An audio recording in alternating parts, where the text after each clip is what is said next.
Hello, welcome everybody to this lecture on designing for people with disabilities by Kathy Lee. It's our second lecture and part of our 2021 lecture series of ADAS. Kathy is an educator, first year at GSA, and from the DMs I've been getting this week from different students from GSA, I would say a very well liked one indeed. She's also co-founder of Missing in Architecture. She's a collective of architectural educators encouraging discussions and change to develop a more inclusive architecture for society. Through creating relationships with community, they open a dialogue for creative and innovative ideas, allowing for those who enjoy them. In this lecture, we will discuss the necessities of designing space with inclusion in mind for all people in general, to create a built environment that's inclusive for all and usable for all. Without further ado, I will pass you on to Kathy and she will begin this lecture. Thank you again for joining us and please enjoy the lecture. Helen, I just want to say thank you very much for inviting me and representing MIA and choosing a topic which is not the most glamorous, but I think one of the more essential topics for us to cover in architecture. And it's quite lovely to share what our schools are doing. And I don't think we do enough of that in our lecture series, sharing the topics we do, the projects we do, and what we're about. We tend to invite people from practice, but sharing between schools, I think, is a great initiative. So thanks very much for inviting me. Okay, so the talk's going to be in 3 parts. I have 200 slides. So I was just saying to Helen and Glenn that we could be here forever, but I'll try and talk quickly, and a lot of them will be run through really quickly as well. So I'm going to talk about Missing in Architecture, and that's a group of us who are all educators at the Mac. I'm going to then talk about difference and what that means and the questions that raises. And then I'm going to talk about how we are teaching it and how our students are learning about it in first year architecture. So that's it in 3 parts. So hopefully I'm going to just press my button on my phone to make sure that I am not running over time. Helen, just keep me right if I am running over time. So I'm going to do about hopefully I'm sure we'll enjoy it, so it'll be okay. Per section. So Missing in Architecture, there's 5 of us. It's me, Isabel Deakin, Miranda, Kirsty and Nick. And we all work in the Mac, we're all architects. And it came about because it is literally missing in art. What's the things that would be missing that's not on the curriculum that we want to cover and haven't quite covered else, in school, in the projects, and the things that is quite dear to us. So it's something that we wanted to raise, and it's given us a great platform for being provocative and engaging with people.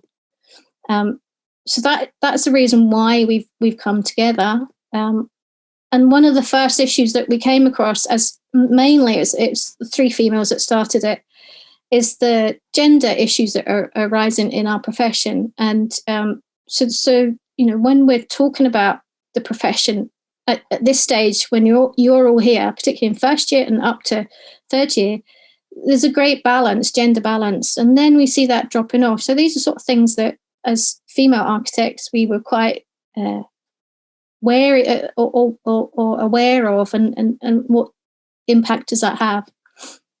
And one of the books that we were really interested in, and it's about things like, are we dealing with an equal platform? Are we being listened to? And we bought this book, and if you haven't read it, it's a great book. It's about being a female in quite a heavily weighted male profession historically. And it's about, are we being listened to? Are we being talked over? So these are things that we were coming across in our professional lives, but also we wondered whether that was happening to our students. And as professionals, there's an imbalance in earnings for male and female. And females women, we're off having children. That's a disadvantage to our career. That sets us back quite a long way. So these are all questions that we've all come across in our own careers. So we started raising these questions, and then talk to our students, and then decided we'd put on an event which is to get away from being in school, doing projects, being assessed. So we do something that was on a level where everybody was involved. And we asked these sort of provocative questions. And we did it in a pub, and it was great. And we all relaxed, and we all started being quite open. And so this was called Provocations. And so we raised these provocations in order to raise discussions, and we got some really quite interesting answers. And some of these discussions we'd never had with our students openly. So they were having them, and we didn't know what was. So it was good to get those issues raised. And all these things came out that we weren't aware of, or we were slightly aware of. And I'll just leave those just slightly so people can read. But the things that are quite surprising, and things that are to do with how we treat females as opposed to male students. And that set us onto a role of doing the Equal Architect Symposium, and that was this is Isabel's initiative. So it was a lot to do with being invisible or not being acknowledged. And it's much better now, but certainly when I was training, female architects weren't on our curriculum. There's very few that we knew. And Patty Hopkins by the BBC was removed from a photograph. She didn't exist, even though she was part of Hopkins Architects. We've actually spoken to her about it, and she wasn't that bothered about it. But for us, we just thought, why are we raising half of our profession?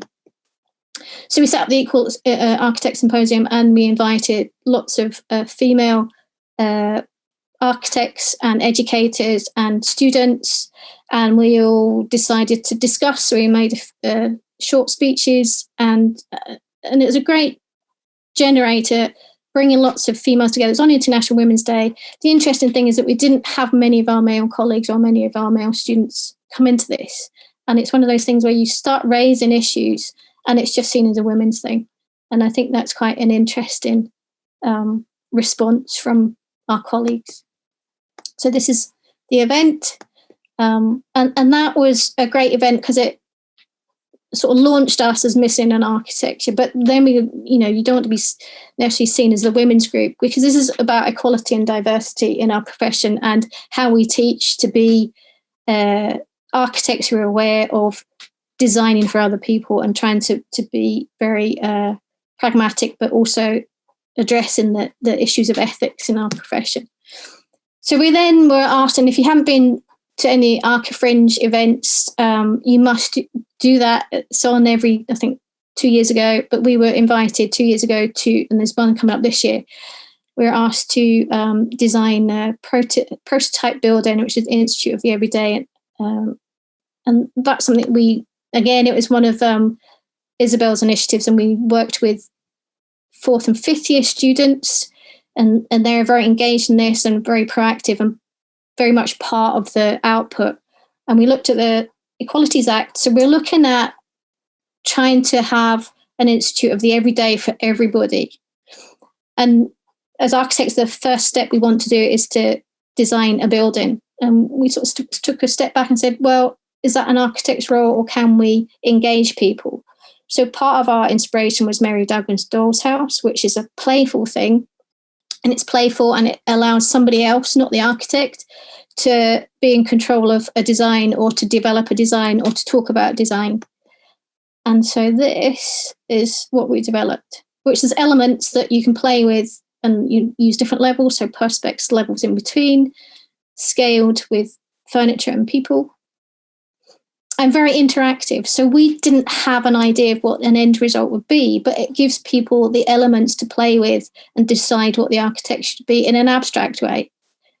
And I think for us, it was successful because we even made the plane so that little people can play with it. It's not something that architecture is something that can be quite exclusive, or we think it's something that only experts can be involved with. But it was about open play. And this is one of the responses from one of the participants who was interacting with our model. So that was a great project and really buoyed us up. This is Miranda's project, which is a sort of antidote. So we're looking at things that are to do with building. And this is her sort of, I suppose, personal family project, but it's about getting away from designing in practice. And this is much more hands-on, and it's to do with sort of up in Lunga and to do with making things and found materials and recycling. And that's something that I think is important for all of us to understand. So she's been sharing that with us, and a sort of very hands-on how to make. And that's something I think we miss from architecture education, and how do we engage students with hands-on building. There are places that do it, but it's very difficult to get onto the curriculum. One of our other things that are dear to our heart is drawing. So the craft of thinking and drawing, and Miranda and I have been doing some projects, which is how to get our students to engage in actually not being afraid to play with a line. And so we're trying to do, and also to make it very open about how architects work, and particularly for our first years who we only ever see snapshots of buildings in books and online. And we developed a project where we took every single drawing in a one project and showed the whole lot. So this was Miranda's, it's her practice, Cameron Webster's project. And we showed where the design starts with the first ideas up to planning and building regs and all the CAD drawings, and then how we still continue to make models and draw. But also using that in order to engage students to actually practice drawing and not be afraid of that piece of paper, and to not be afraid of making a mark in front of others. And that's a thing that some students are very reticent about, afraid that, well, you know, if you draw something, it's wrong or it's not good enough, or I don't know how to do it. So it's trying to get into practice and doing it in different ways and doing it in front of each other and talking about architecture.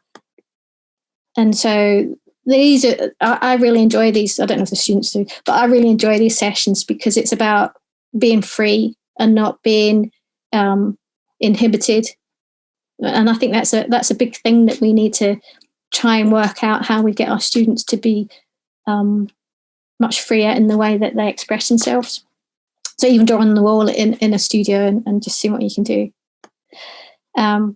So the little projects, other things we've been doing, this is a project that was to do with engaging with schools. The next two projects are about engaging with schools. And this one was engaging with students, and it was to develop a workshop for apprentices to learn how to do stonemasonry. So we went out to some of the schools in North Lanarkshire and asked them to design a workshop. And it was connected to an existing building, and they had to think about how the workshop would be made. But they also got to look at, have a go at stonemasonry. So we had one of our stonemason colleagues come and do a demonstration. But part of that is to do with, well, we have such a dearth of skill in the construction industry. Who's actually interested in going into construction as a skilled trade? And the things that came out of that were that hardly anybody in this country, and this is an issue for us as architects coming out, is that how do we raise the quality of building and quality on site? So that's quite interesting. Outputs that we're doing. So yeah, they were carving their names in the stone.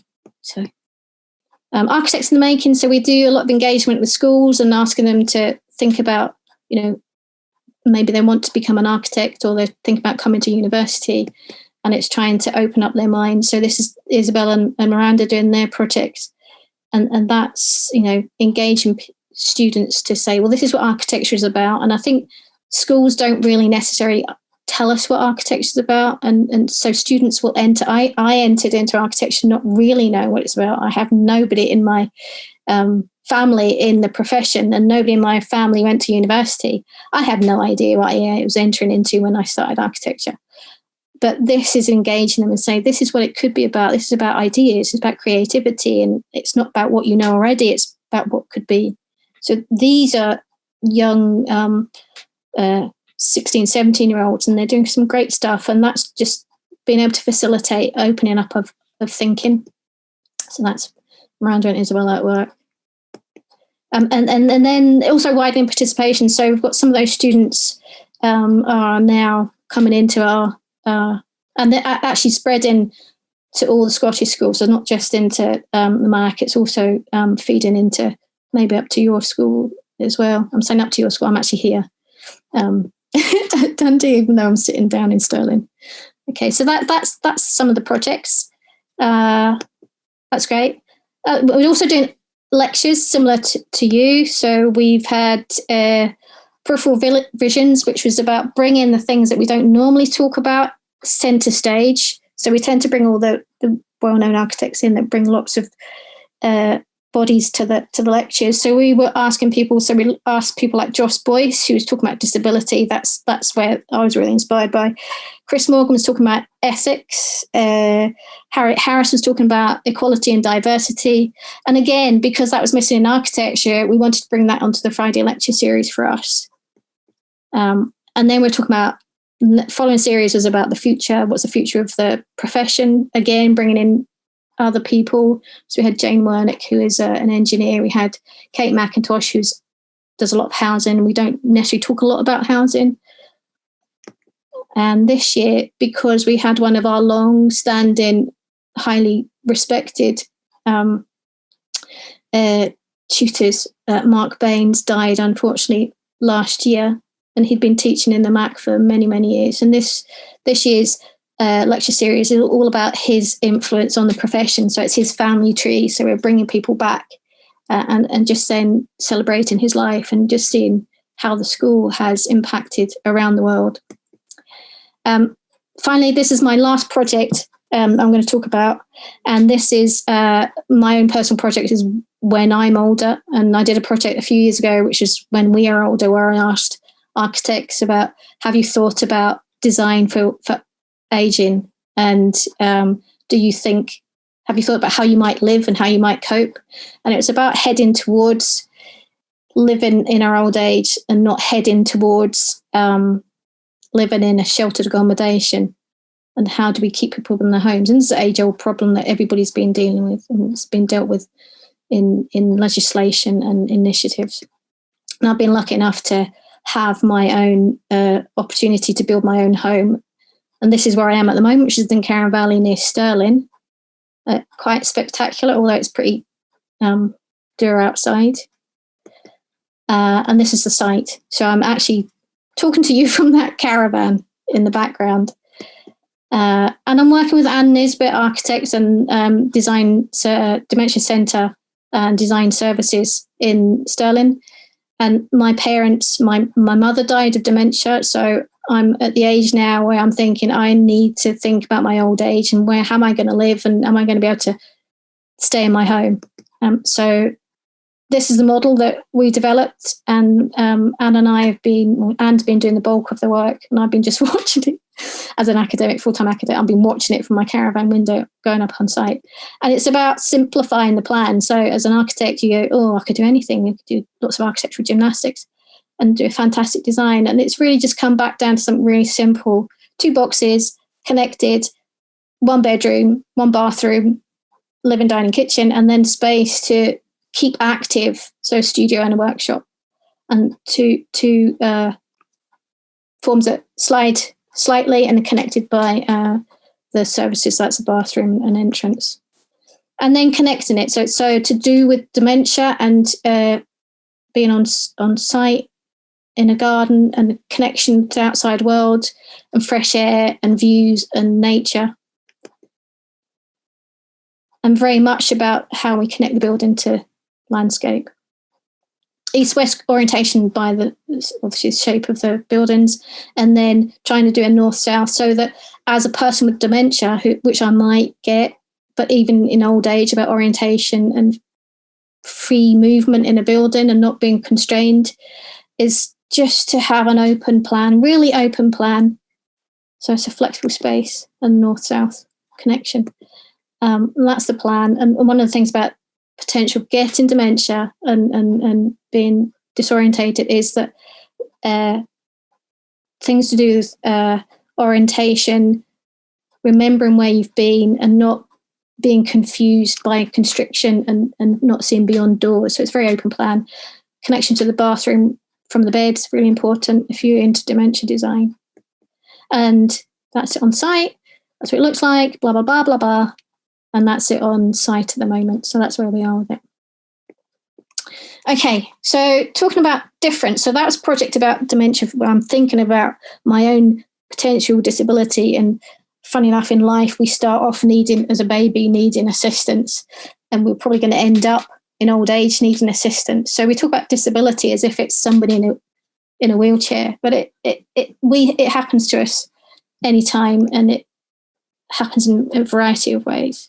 So difference. So the question was, who is the world designed for? And it tends to be, so as an outsider, if you take Edward Scissorhands, sorry about the Johnny Depp reference, but we're talking about a perfect man. So the world, predominantly Western world, has been designed for perfect man. Architecture, we've got the perfect man, corpse, perfect man. And so we often think about aesthetics as well, and trying to design for the perfect man. That's fine, sign that off. But we tend to not think about people who are not standard. Well, none of us are standard. I don't know anybody who's, well, actually my partner is, he's 5.8 tall. He's fairly standard, and he's a standard medium size. But most of us are different. And going back to the Equalities Act, protected characteristics, we don't want to discriminate against people unintentionally in our designs, obviously. Why would we? So design for disability, I'm not an expert, but it's something that I feel that should be on the agenda for our curriculum. And there's lots of terminology that we use, and some of it's in fashion, some of it goes out of fashion. But there's different ways that we approach it. So if we're talking about universal design, that means it's everybody, but it doesn't get the finer grain of difference. So different types of disability.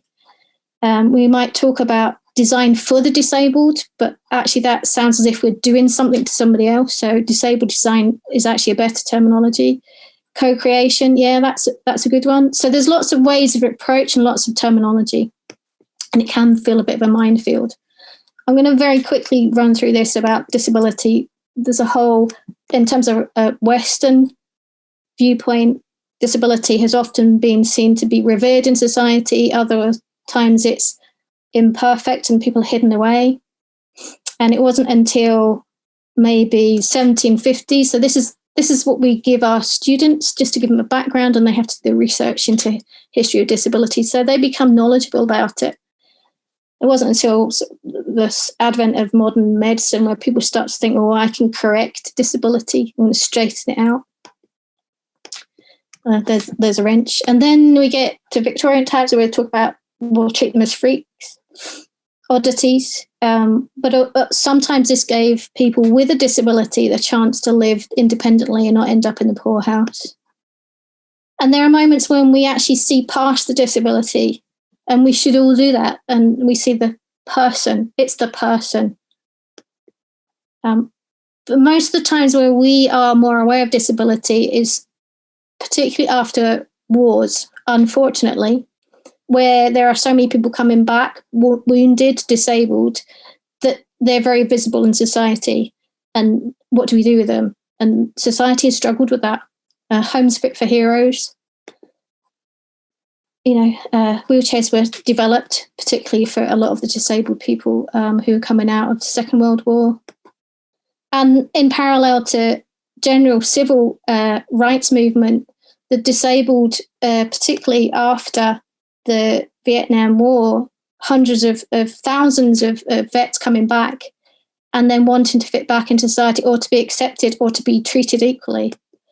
And there's a lot of provocations and demonstrations, and you think, well, now why should we put people in that position?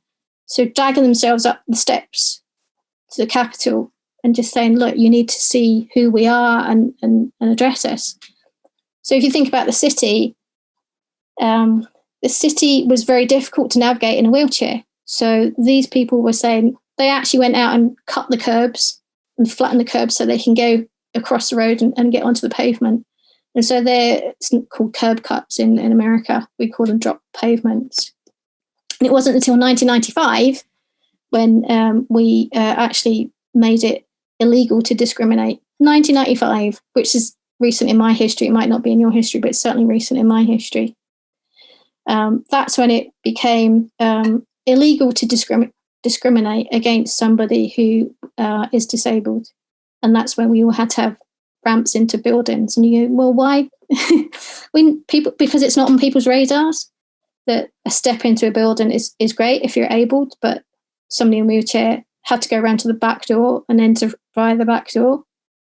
So treated as second-class citizens. And there's lots of conversations about poor doors now for social mobility in housing.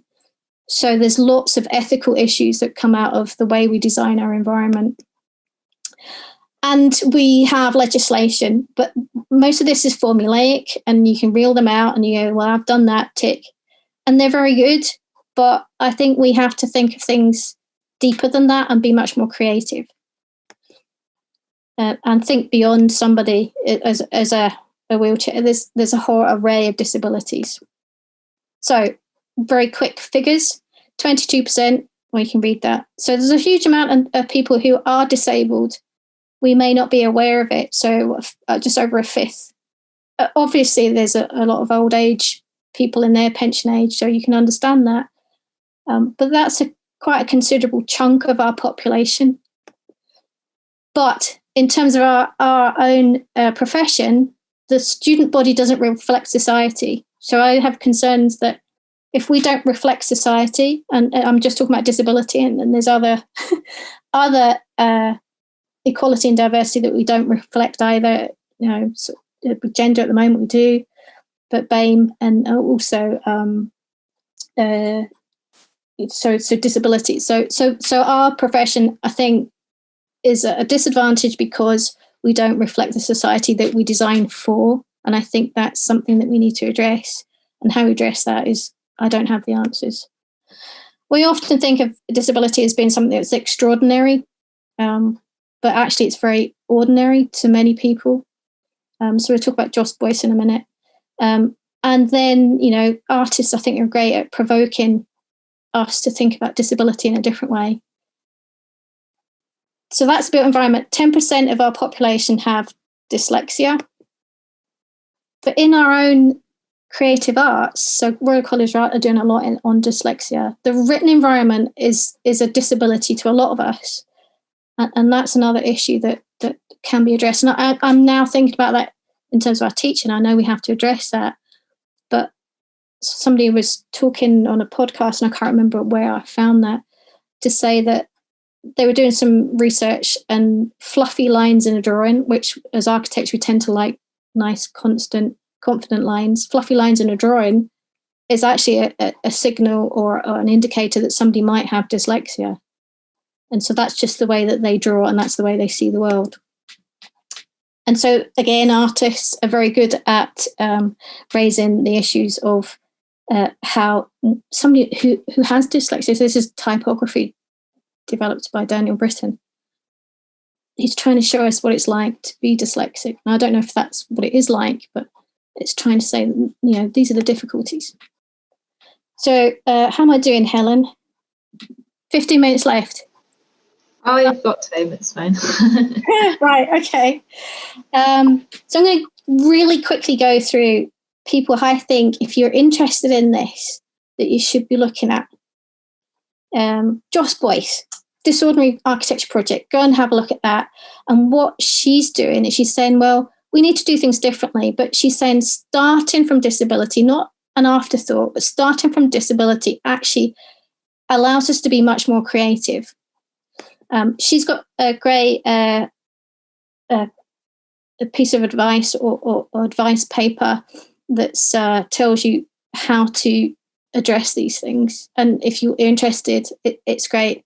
And I'm just zooming in on that because the way it's set out, it says, well, we make assumptions, but actually there's a different problem. And then how do we do that differently? And often we think that we're there to help, but often disabled people who have to live with a disability are much more ingenious about how they cope with the able-bodied environment and how they have to adapt to it. So that's a great guide. So Joss Boyce, she works with artists, and these are interesting, provocative pieces by the people that she works with. So Naomi Lackmeyer, who is doing provocative stuff. So you go, what the hell is this? And you think, well, what is being human? This reminds me of Sarah Wigglesworth's dining table, but this is all about how do I reach the table if I'm restricted height or I'm unstable. Thomas Carpentier, who did these projects I'm going to show you in a minute, and he's a student, and he just identified that we're not Le Corbusier's standard man. So he developed a couple of projects which were investigating not being standard. What is standard? Third one from the right is Arnie Schwarzenegger, and then we've got some real life Siamese twins, somebody with prosthetic arm, and on the right hand side, great, it's a Borg queen, so a fantasy figure, and he started designing projects, and this was while he was still a student, so it's great. He's starting to think about these things. A designer for David Toole, the dancer. How do you design a place for somebody who has no legs? So you go, well, they'll be in a wheelchair. Well, no, not always. We have to, you don't sleep in a wheelchair, and you don't actually you don't necessarily have to stay in the wheelchair all your life. I mean, we don't. If you are disabled, it doesn't mean you are a wheelchair your whole life. You are doing other things. And this then also, questioning what is standard. Okay, Niall McLaughlin, Alzheimer's Respite Centre. This is a great project to look at, which is I saw where my mum died in a dementia centre, a place for older people, and it was horrendous, and it felt like a prison, and I felt like I was in a prison, so it felt like she was in prison. So this is a fantastic example of how to design for aging and orientation and views beyond and light and sunshine. The plan is fantastic. It sort of reminds me of Mies van der Rohe's brick house. Really simple. But this led to him doing a project in Venice Biennale, which was interpreting how somebody might see the building and how you are very fragmented in the way you move around a building when you have dementia. Your spatial awareness is just all over the place. And this is the exhibition that they did at the Venice Biennale.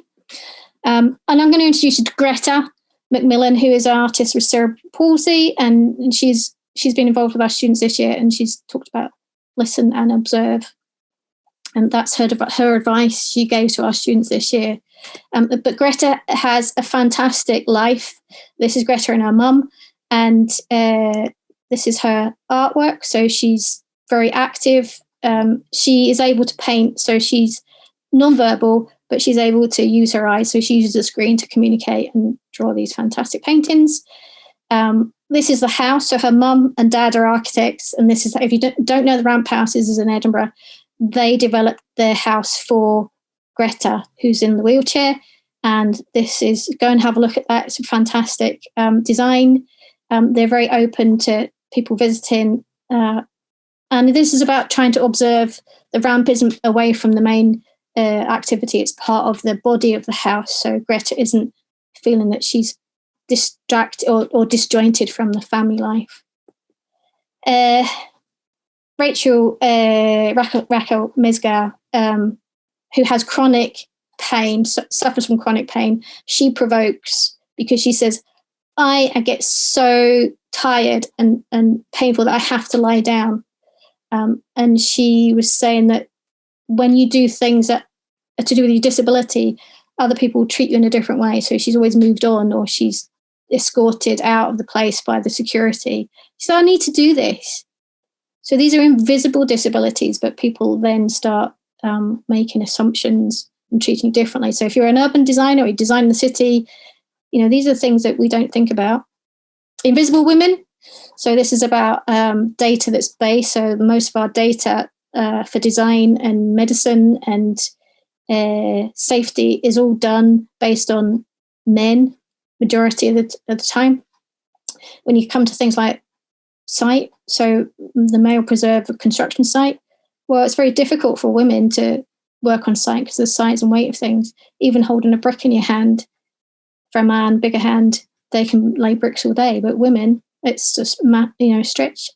Car safety is designed for men, and women are smaller and they suffer much more severe injuries in a car crash than men do. So great. Sarah Hendren, who's my latest, she's great. So she's an engineer and she's looking at easy, pragmatic ways of the city, and she's interested in the slope and the ramp in the city. And this is her project. She's looking at, shared wheels in the city, so wheelchairs and skateboarders. And I think that's a lovely thing, because you think, well, disabled people are over there, but able-bodied are over here. But this is sort of how do we share an environment and the things that are similar. So even pushchairs, bicycles, the wheeled city, where are the barriers? Chris Downey, architect, who subsequently went blind. So he's still practicing. So he's overcome this, but he does things in a different way. So he's doing a lot of work in education. I think he's working Joss at the Bartlett. They're doing a course on architecture with disability and blindness. Victor Papanek, who is a design engineer, design philosopher, and he just was saying these sort of things that we're covering there in the 60s and 70s. He's become much more fashionable now, but I have to think that some of this language is older and may not be acceptable now. But he says, well, everybody's handicapped. We all have difficulties in life. And as a designer, he was saying that we're too much into the aesthetic and not enough into the pragmatic, either socially or ethically. And then finally, Charles and Ray Eames. So this is, we all know Charles and Ray Eames, but they originally started off designing for war veterans with broken arms, and this was a field work, splints, how to create work from plywood, and that developed into obviously the famous Ottoman chair. So playing with a material that's used for one, as a designer, they've then developed into other things, their famous furniture. So, thinking of disability can create other opportunities. Helen, how am I doing? I'm on my last bit. This will go really quickly. Oh, no, it's fine. We're not getting cut off anyway, so just... Okay. So as a person who's teaching first-year students, we're embedding these sort of ethics. So we're sort of pointing our students towards this way of seeing things and trying to embed it into first year for equality and diversity, but also to increase the possible creative thoughts that we can get. So out of the 24 weeks in the year, we can only allocate 4 weeks. There's so much else to cover in first year. So we have 4 weeks project, and we've been doing it for the last 3 years. First project, and I don't know if Frances is in the audience. I know she said she might be coming, but we ran it first year, and we worked with Joss Boyce. So she talked about ordinary movement and disorderly movement. So we were doing studies of body in space, and the black is somebody who is able-bodied and the person in red is disabled. And it's how the spatial use of space is different. And by analysing that, I think it was a really useful exercise. Putting on a scarf, simple activities like putting on a scarf, how much more difficult is that? So we asked our students to do the task with a hand behind the back or on one leg. And these are the drawings that came out of it. And it was quite enlightening for us to see this. Frances, sorry, you're probably cringing at these drawings. And even walking up a stair. So if you've got one leg walking up a stair, how do you do that? You have to hug the handrail. So it puts us into a position where we're thinking about how somebody else might use the space. Having said that, it's an empathic task, which means it's a moment that you're experiencing. It's not a life lived, which is totally different. but these are the results. And I think, hopefully it sort of prodded them and say, just have another think about what you're doing in your designs. And these are the things that came out of it. So, there's things that rediscovering a space that you already knew in a different way. And that surely is something that could spark much more creative thought. So hopefully, I did ask them last year, said, are you still thinking about disability? Are you? So I sort of forced them to answer, and they just say yes. So that's them, happy faces. Second year we did it, we worked, we were talking about spatial justice. So as a designer, are you creating barriers for people and you're not realising that you're doing that? So this is group work, and we worked with Birds of Paradise Theatre. So we actually had spoken to their YACs, which is their young actor. I can't remember what YACs stand for, but they're a disabled theatre company. And the YACs, we had somebody in a wheelchair, somebody who was blind, somebody with autism. So we were able to talk to them direct. So if you want to know about disability, ask a disabled person. That's so important. And then we had Greta and her mum and dad, so the Mcmillan Chambers, they came in and did a fantastic talk. These are the results. So a lot of research, and this is group. So if you're blind and you're having to navigate with a stick, you obviously navigating the world differently to us. And these are the designs. And remember, this is first year. This is started this in the 4th week of university, and those are results. And so I can't remember why I put this in, but this was all about, we went to Budapest, and this was a year all about atmosphere and environment and being aware of the acoustics in a space and therapy. And this year, so we've just finished it, so hot off the press is the work that they've done this year. 2 weeks of research linked to the Royal College of Physicians and Surgeons, looking at history, and then doing their own primary research, looking into particular disabilities, and then designing a purposeful folly for a chosen disability. So this is their research work. I love this. This is sort of observing somebody who has dementia and then old age, and this is their life through a plan. Making models, doing first-hand research, talking to people, representing what a disability might feel like visually. And this is us this morning on Miro. So Helen, this is Miro. This is all the cursors, everybody moving around, and this is their presentation boards, and this is what we did for our review this morning. It was great. So we were able to, all of us, all 80 of us, and all the staff, and Greta. So Greta came back, and Thea, her mum, and we had some of the third years who were the first ones that did this project. They all came in and did the reviews, and it was fantastic. And the work that came out is this. So we had lots of questions, but I'm going to maybe stop on these ones. So this is Callum. So he's doing design for autism. And we said, well, think about lockdown and the feeling of isolation and autism. You can get freaked out by certain environments. This is about feeling cozy and warm, but being part of something else, something bigger. These are the drawings. And then I'll end, that's his overall presentation. And I'll end with Stefan's one, which is about dementia. And this is about not designing a building for somebody who has dementia, but design a space that allows us to maybe understand what dementia is about, how you might move through the space and forget and become disorientated, and you don't know where you've been, you don't know where you're going, you can't remember. And so this is a space for moving through. So these are circular, spinny things that you wander through. And that's where he was with that. So I thought that was great. So they only had 4 weeks, 2 weeks research and 2 weeks to design.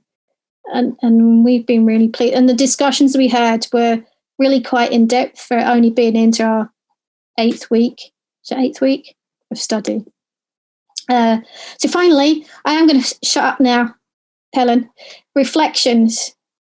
So I'm going to spin through some of the things that, buildings that we might feel are the ones that influenced us when we were taught. And I'm looking back at these now going, oh, this is actually a great place for somebody who has, partially cited that contrast of shadow and tone, the ramp, although you can't get up onto the pews, drawing somebody away and into the light. So I think there are architects, good architects that design for the senses and mobility and movement, I think intuitively, but it's something some of us might have to work harder about, and when observing things. So I'm now looking at all the buildings that I know and love and look at them in a different way, and I think that's something we need to do. Look at it from the point of view of somebody who has dementia or somebody who's got hearing problems. So this echoey space might be terrible, or somebody with autism who can't deal with background noise. This could be quiet. So I'm questioning some of the great pieces of architecture that we all know and love.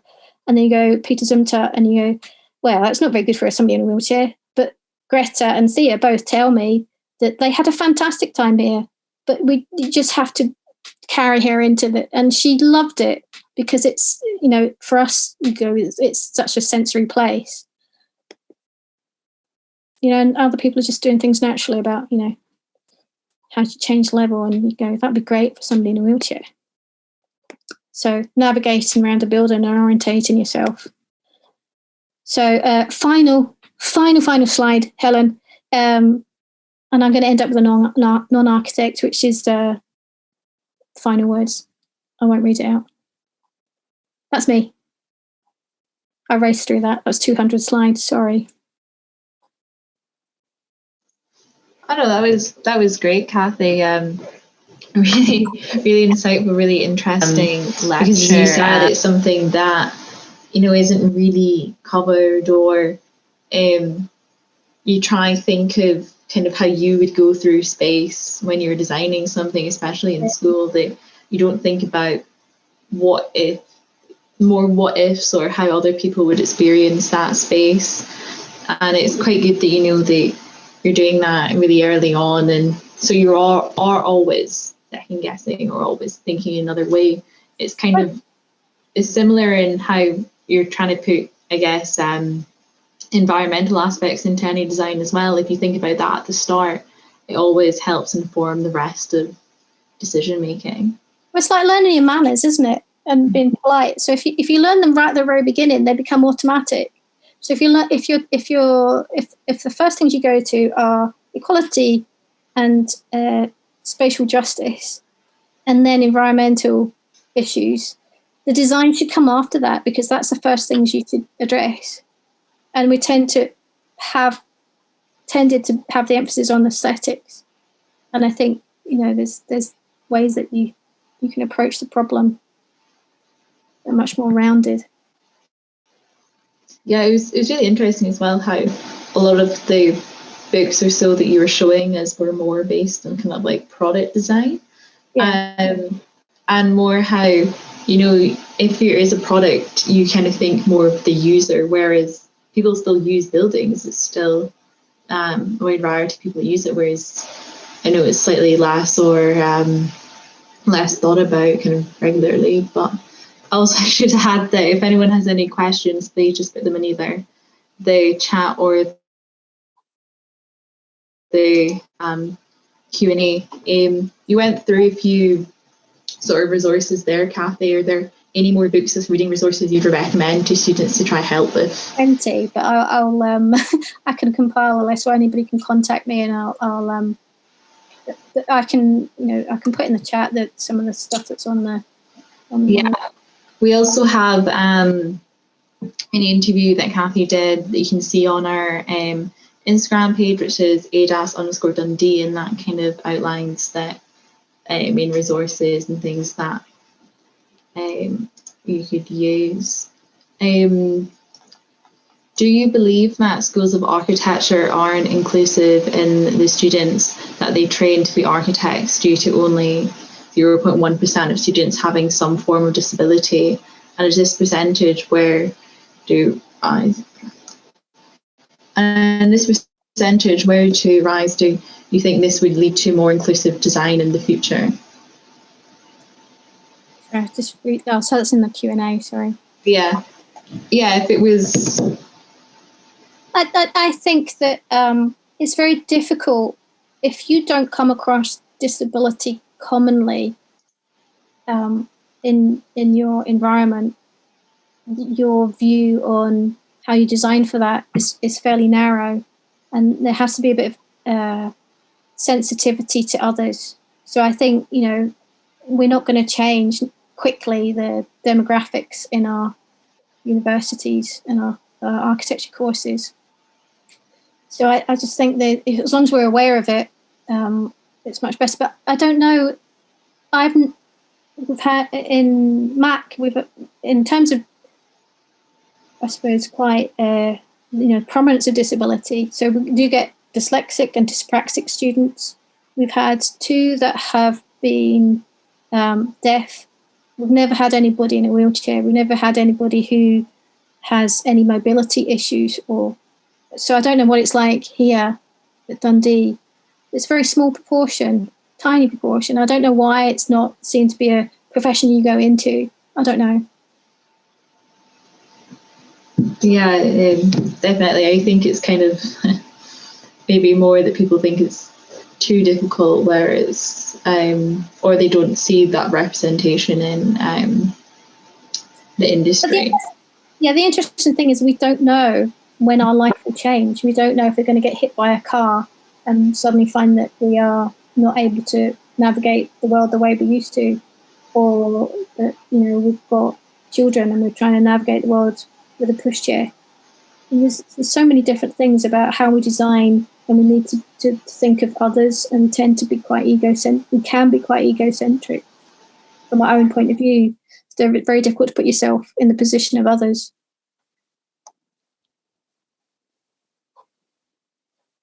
Amira, yes. Just keep talking about it and include it in the way that you think and the way that you design.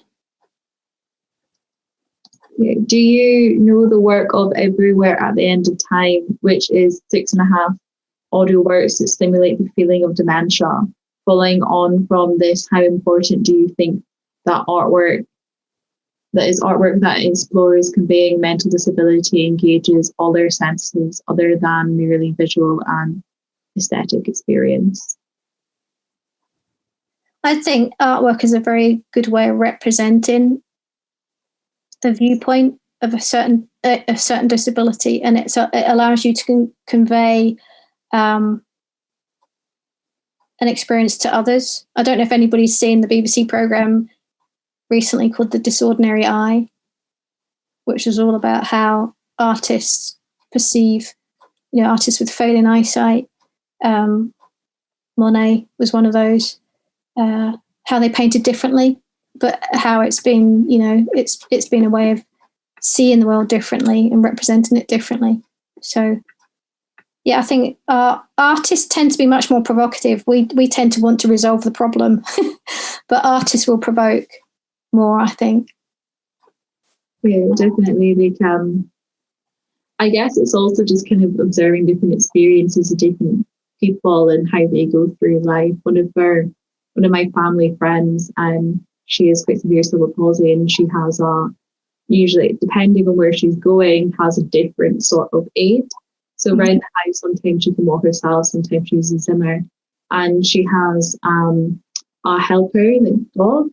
And one thing I noticed being in her house was that they couldn't have kind of like standard like round doorknobs. They have to have lever doorknobs, and that was so that you attach this like ball in a string, and the ball, and the dog can then open the door for her. And that was just something I never even thought about, is kind of these metaphors of how you enter these buildings and all these thresholds and stuff. Whereas, what if you can't open that door? Like, how does that happen? And that was just an observation. It was a really weird thing to just see, but it's kind of her normal. Whereas, of that in my house. You'll find that the disabled community are very good at hacks and trying to get around problems that we, by assuming that everybody's the same with us, that we have no difficulty doing. So a lot of things have been developed. I'm just trying to think of some offhand, so things like the use of iPads, that was a lot of it was developed by disabled thinking. The Aeron chair, which is a very famous design, that was developed through trying to create good chairs for people with back difficulties. Mm-hmm. So, there's things that push disabled design will push things on that often have an effect on the able-bodied community. Yeah, a massive one is actually dropped curbs is obviously the classic, because if you're in a wheelchair, bumping up and down curbs all the time, so the ramped city or the slopes in the city are really important, but we take those for granted now, but they weren't many years ago, and people had to fight for that. So they actually got hammers and chisels out and just cut away. They went and hacked. They hacked the city. They did their own hacks. So the Amira, the BBC programme, was The Disordinary Eye. It's on BBC 4. It's great. Yeah, I was talking about the design now. A big one was texting, actually, that was developed for people that were deaf. And that's just so obvious to so many people, whereas so we do now, and that is really interesting, talking about sort of like Ray and Charles Eames, is that you associate them with sort of the chairs, but what started their career was their developing forming plywood, and then that leads you into something totally different. So who'd have thought that splints would end up being chairs? But yeah, is that what you would encourage the students to experiment and explore just more? I think a lot of thinking, and I am really not an expert, so people who I've pointed you to, I am not disabled, I don't come from that point of view, but what I'm trying to do is just say, in order to design for everybody, why would you exclude people? Why would you put barriers unintentionally? So if you always have that in the back of the mind, which is why if we embed that in first year, you might see that going up through the years, that it becomes an automatic thing to do. But I think that it's just something that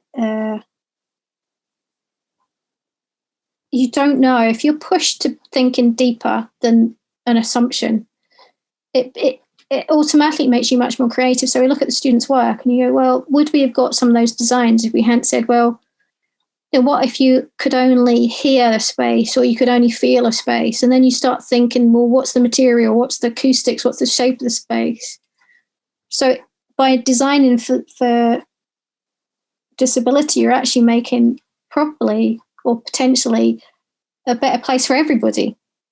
So you're designing for the people on the edges, and the people in the middle, the mainstream, who always get catered for. Well, they're going to enjoy it more or less. I mean, one of the things that is about disability, you can't just lump everybody into one box. They're all different as much as we're all different, and it's not a them and us. Is that it's just trying to always think who am I designing for? That was really, really interesting, Kathy. We finished, kind of bang on time. Well, it's good to have the opportunity to be able to put these sort of things out there that don't, as you say, missing from the general architecture. Yeah, definitely. Just one more question, actually, because you talked a lot about kind of designing for like dementia, and you mentioned a few like kind of precedents and kind of yourself, how you're designing. What are kind of, I guess, like the key principles behind what you're trying to include in that design? Yeah, I mean, I've had the opportunity, obviously, to design my own house, and there's things about when I see my in-laws struggling to go up the stairs in their old age and having just had a bathroom done, you think, well, how will that be in 10 years' time when you really can't get up the stairs? So the questions I had was, do I do it 2 stories or 1 story? And I've got enough land do it one story, which means that I'm always connected to the entire house. I'm not going to end up, or we're not going to end up with never using one part of the house because we can't get to it.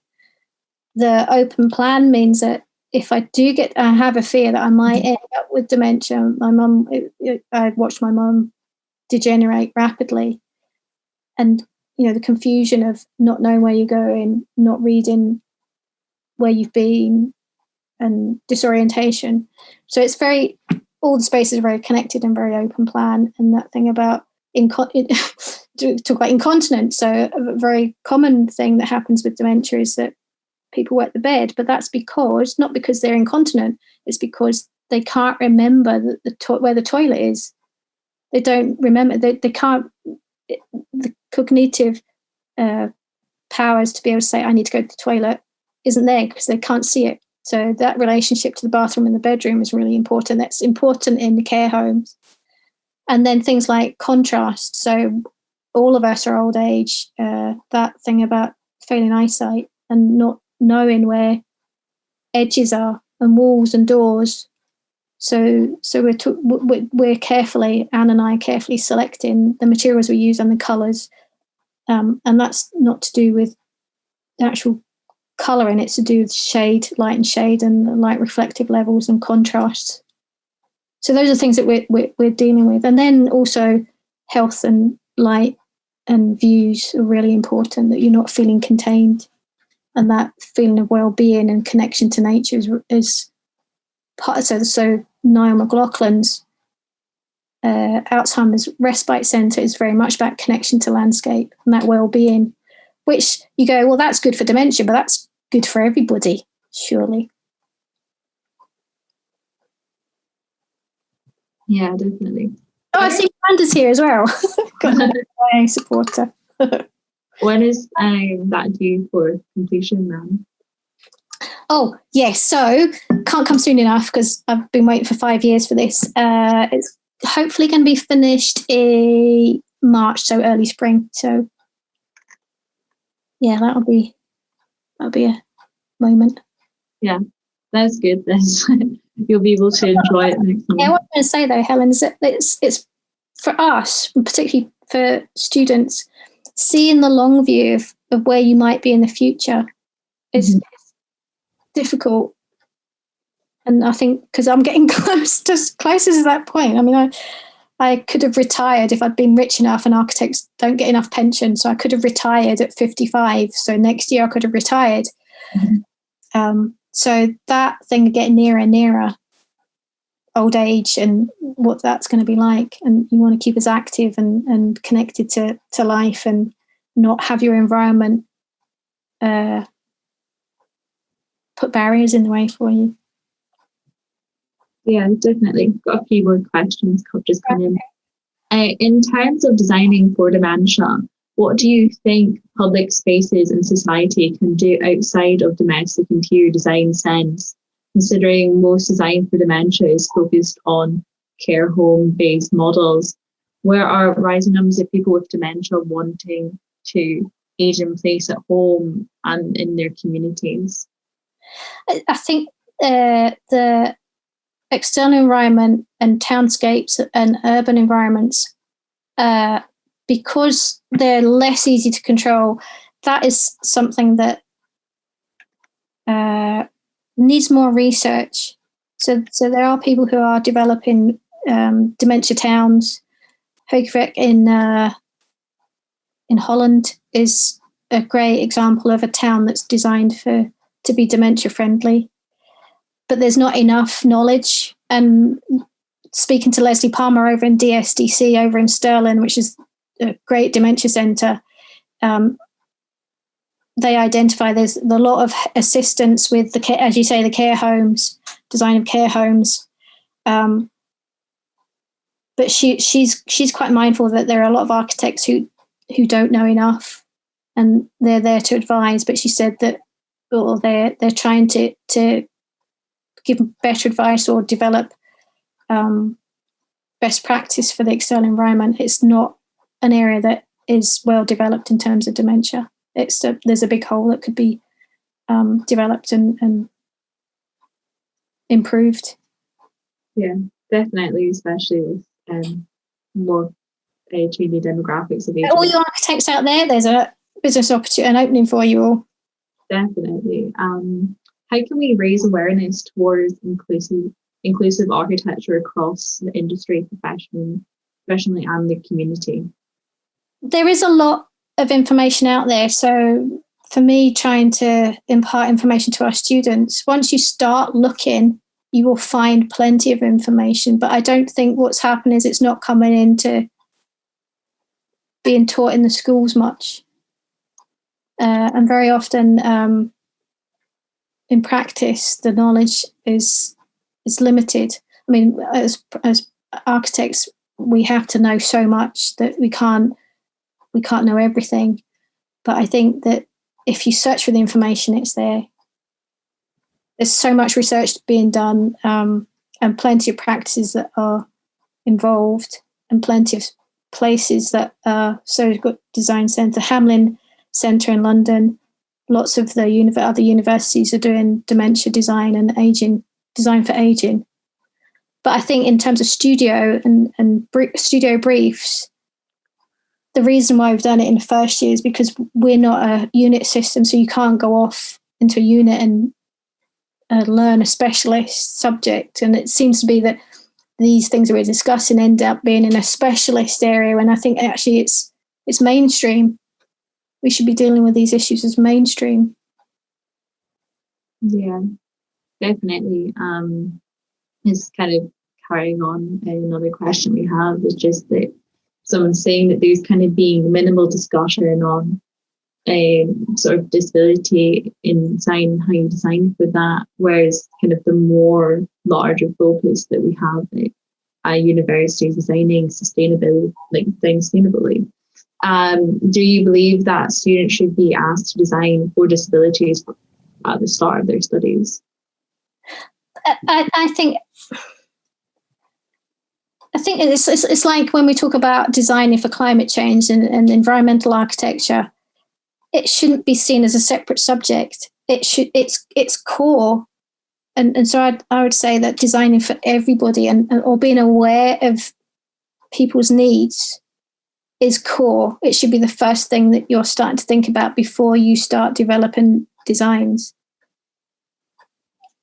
I don't know if I answered that very well, but oh yeah, it makes sense. Does anyone else have any questions? Kind of the last questions coming in, because I think one of those things is that, you know, I can imagine as soon as you mention disabled design, people go, you need a ramp, or, you know, so that you go to the conventional easy answers. And I think this is where, if you go and look at Joss Boyce's approach, doing disability differently, it's the starting point of creativity, not the add-on.